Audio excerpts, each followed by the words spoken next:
Hi, I'm here with Dr. Daniel Wallace, who is the Executive Director of the Center for the Study of New Testament Manuscripts. Dr. Wallace, what do you do? We go around the world and digitize as many Greek New Testament manuscripts as we possibly can. It's a huge task because there's over 2.6 million pages of manuscripts to shoot and about 5,800 manuscripts.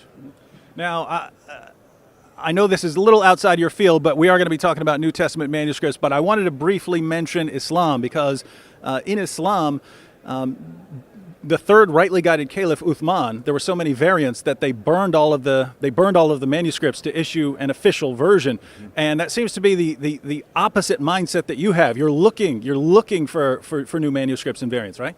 That's correct. I think what you have with Uthman versus the early Christians is they regarded, as we do today, anything that's a translation is still the Word of God. Of course, for Islam, it's only the Arabic, but that was an apologetic motion or movement, and with the New Testament, the movement was really evangelistic. Let's get the Scriptures translated so more people can come to faith in Jesus Christ.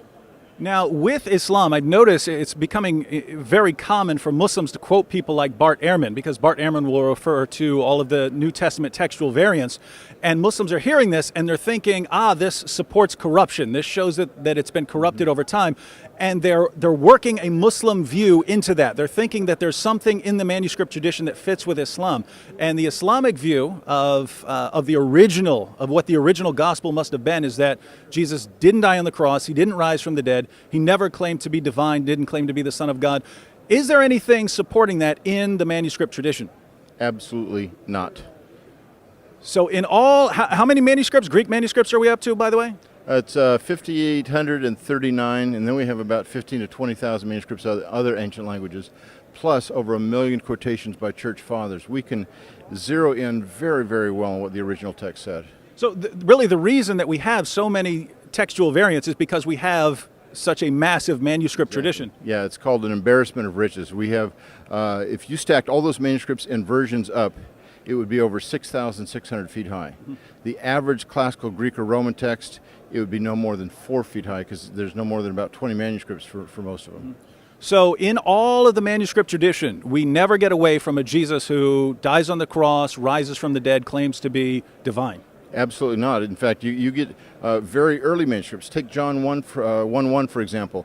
In all of our manuscripts, in all languages, it says, "In the beginning was the Word was with God, the Word was God." Now, there's a couple of differences in two 9th century manuscripts that are a little different in Greek, but it's not going to be a difference in translation. That's it.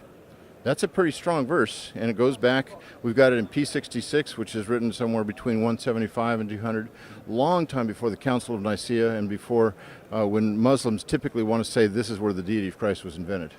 So can we say, with your expert testimony, that Muslims who believe that as you go back you could eventually get to some gospel that confirms Islam and shows that Christianity was later corrupted, Muslims who believe that are doing so completely against all of the available evidence, and they have to do so completely by faith, and a faith that totally contradicts the evidence we have? That's exactly right, and Bart Ehrman would agree with me on this.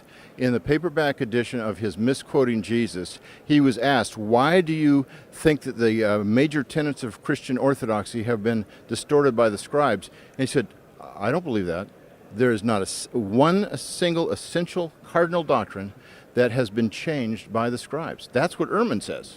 So he's the authority, the source for so many Muslims, but he's not saying what they think he's saying. So the very source that Muslims are quoting to show that there's something that supports Islam would actually say, no, there's no way this supports Islam. That's exactly right.